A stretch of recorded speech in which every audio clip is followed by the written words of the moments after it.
सांस रुकने की अवस्था एक ऐसी स्थिति है जो स्वाभाविक रूप से तब होती है जब लोगों को ध्यान का गहरा अनुभव होता है। यह छोटी अवधि मिनटों या बहुत लंबे समय के लिए भी हो सकती है। परमहंस योगानंद ने कहा कि जब कोई समाधि की उच्चतम अवस्था में पहुंच जाता है तो सांस और हृदय दोनों लंबे समय तक रुक सकते हैं। जी हाँ, ऐसी बातें सुनकर सामान्य बुद्धि गहरी सांस लेने लगती है। दो चीजों ने मुझे इस विचार को स्वीकार करने में मदद की है। पहला है ध्यान करते समय सांस रुकने का मेरा अपना छोटा सा अनुभव।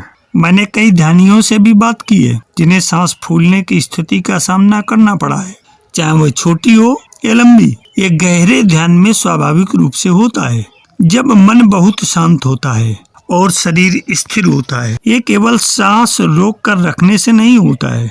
योगी सिखाते हैं कि जब मन पूरी तरह से शांत हो जाता है और समाधि की उच्चतम अवस्था में होता है तो शरीर या मस्तिष्क को ऑक्सीजन की आपूर्ति के लिए सांस की कोई जरूरत नहीं होती। यही कारण है कि एक अच्छे ध्यान के दौरान सांस बहुत शांत हो जाती है, भले ही वह रुकती न हो। इन समयों के दौरान मन में बहुत स्पष्टता और प्रेरणा होती है, जो कि आमतौर पर बहुत देर तक सांस रोके रखने से उत्पन्न होने वाली स्थिति मतिभ्रम और चक्कर आने से बिल्कुल विपरीत। जब मैंने जमी हुई झीलों की बर्फ में गिरे बच्चों के बारे में अलग अलग कहानियां पढ़ी तो मुझे शारीरिक संभावना को स्वीकार करने में मदद मिली। एक मामले में बच्चा 40 मिनट तक पानी के नीचे रहा। जब उन्हें पुनर्जीवित किया गया तो उसके मस्तिष्क को कोई क्षति या कोई अन्य प्रकार का नुकसान नहीं हुआ था। डॉक्टरों ने अनुमान लगाया कि चूंकि उनके शरीर बहुत ठंडे थे इसलिए वे हाइबरनेशन के समान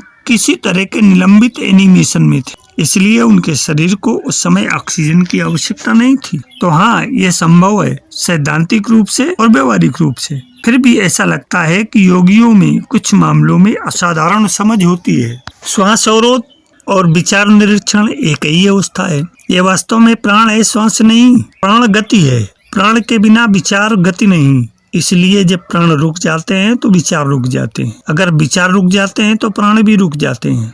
लेकिन आप या तो नियंत्रण का अभ्यास कर सकते हैं जो हठ योग की विधि है, या आप विचारों पर नियंत्रण का अभ्यास कर सकते हैं जो राजयोग की विधि है। जब सुषुम्ना नाड़ी एक ही समय में दो नथनों से सांस लेती है तो यह इड़ा और पिंगला से संबंधित होती है और इसके साथ कोई आध्यात्मिक अभ्यास नहीं होता है। दूसरी नाड़ी वह है जो मैं बात कर रहा हूँ, जो 3 सामान्य नाड़ियों से परे है, संचालित होती है। बाहरी सांस स्वाभाविक रूप से निलंबित। ये नाड़ी तभी काम करती है जब मन सभी संदेह, भ्रम, भय, चिंता, यौन विचार आदि से मुक्त हो जाता है। जब मन सभी धार्मिक छापों से मुक्त हो जाता है तो स्वाभाविक रूप से जब आप ध्यान के लिए बैठते हैं तो आप तुरंत गंभीर ध्यान में उतर सकते हैं जहां आपकी सांस रुक जाती है। जब सांस रुकती है तो इसका मतलब है कि शरीर के सभी 9 वायु रीढ़ की हड्डियों में एकजुट हो जाते हैं और धीरे धीरे सिर के ऊपर तक उठते हैं। श्वास शून्यता में आपकी इंद्रियां, शरीर, मन पूरी तरह से कटे हुए होंगे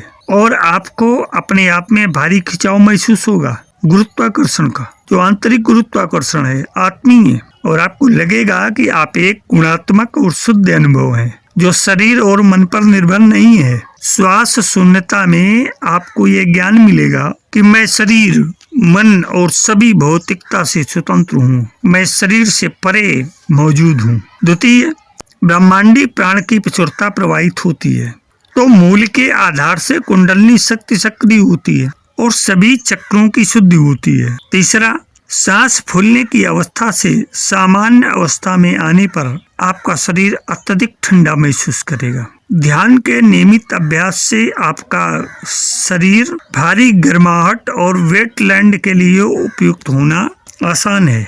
45 डिग्री सेल्सियस की गर्मी का असर आपके शरीर पर नहीं होगा और न ही हिमालय की बर्फ का असर आपके शरीर पर होगा। आप हिमालय में ठिठुरेंगे नहीं और न ही आपको गर्मी में थकान महसूस होगी।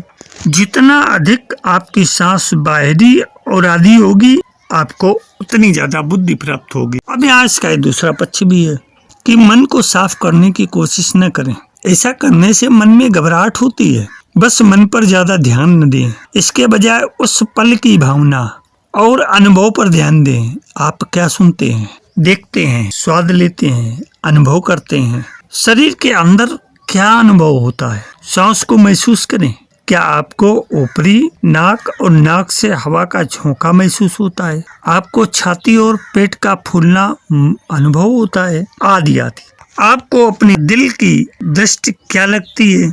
आपको शरीर का संरेखण कैसा महसूस होता है? मशीन या कुर्सी पर वजन, पल की भावना और गहराई से उतरें। सभी विचार अतीत, भविष्य या शुद्ध कल्पना, दीवा, स्वप्न के बारे में होते हैं। विचार कभी किसी पल के बारे में नहीं होता, कभी कभी अभी के बारे में भी नहीं होता। इसलिए मन पर ध्यान न दें। ये अभी जो हो रहा है उससे संबंधित नहीं है। आप ध्यान शुरू करने से पहले जोर से इरादा भी, कुछ मिनट के लिए कोई भी चीज इतनी महत्वपूर्ण नहीं है कि उसका इंतजार न किया जा सके।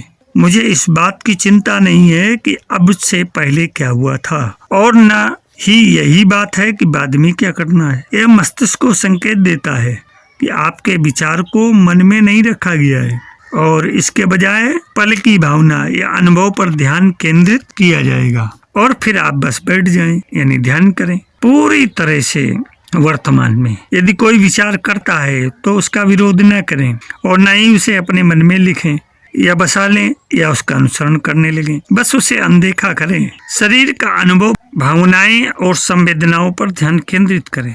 जब ऐसा होता है तो मन के पास टिप्पणी करने के लिए कुछ नहीं बचता और वह अपनी ही गति में रुक जाता है। तब मन स्पष्ट हो जाता है, जैसे पानी का एक घड़ा जिसमें गंदगी और रेत भरी हो। जब तक आप घड़े के साथ कुछ करते रहते हैं तक वह किसी न किसी तरह से हिलता रहता है और इसलिए रहता है। लेकिन अगर आप उसे अकेले छोड़ देते हैं तो गंदगी और रेत बढ़ जाती है और वह पानी साफ हो जाता है। इसी तरह से मन का भी स्थिति है। श्वास सहित अवस्था, यह गहरे मन ध्यान में स्वाभाविक रूप से होता है। जब मन बहुत शांत होता, शरीर स्थिर होता है। ये केवल सांस रोक कर रखने से नहीं होता है। योगी सिखाते हैं कि जब मन पूरी तरह से शांत हो जाता है और समाधि की उच्चतम अवस्था प्राप्त होती है तो शरीर या मस्तिष्क को ऑक्सीजन की आपूर्ति के लिए श्वास की कोई जरूरत नहीं होती है। अगर यही सामान्य अवस्था में श्वास रहित स्थिति की बात करें तो श्वास रहित अवस्था या सांस लेने में दिक्कत होना किसी गंभीर समस्या का संकेत हो सकता है। अगर आपको या आपके किसी जानने वाले को अचानक सांस लेने में दिक्कत हो रही है तो तुरंत डॉक्टर से सलाह लें। जरूरत पड़ने पर एम्बुलेंस को कॉल करें। और सांस लेने में दिक्कत होने की वजह, समय से पहले जन्म लेने वाले शिशुओं में सांस लेने में दिक्कत हो सकती है। Asthma, chronic obstructive pulmonary disease COPD, electrolyte असंतुलन की वजह से भी सांस लेने में दिक्कत हो सकती है। एनीमिया जैसी बीमारियों में सांस लेने में दिक्कत हो सकती है। कुसमाउल श्वास हाइपरवेंटिलेशन का एक रूप है। यह मधुमेह से जुड़ी एक जटिल समस्या है। श्वास लेने में दिक्कत से बचने के लिए आप ये उपाय कर सकते हैं। पर्याप्त आर्द्रता बनाए रखें, अच्छी मुद्रा में बैठें, धूम्रपान न करें और दूसरों के धूम्रपान से बचें। ज्यादा धूल या उलझन वाले वातावरण से अपने आप को बचाए रखें। मेरे अध्यात्म प्रेमी जिज्ञासु मित्रों, ध्यान रहित अवस्था के विषय में आपसे यहाँ एक परिचर्चा के सामने रखी इस वीडियो के माध्यम से, और इसको समझने के लिए आपको एक तो पर्याप्त विचार भी दिए। आशा है कि इन चीजों को समझ करके योग, ध्यान आदि स्थितियों में आप अपने आप को नियंत्रित रखते हुए अपने जीवन को स्वस्थ, सकुशल और सरल बनाने में सफल होंगे। इस वीडियो को आपने बहुत ध्यानपूर्वक और मनोयोग से सुना होगा, इसके लिए बहुत को साधुवाद। सफल जीवन की यात्रा के इस अंक में आज इतना ही। धन्यवाद।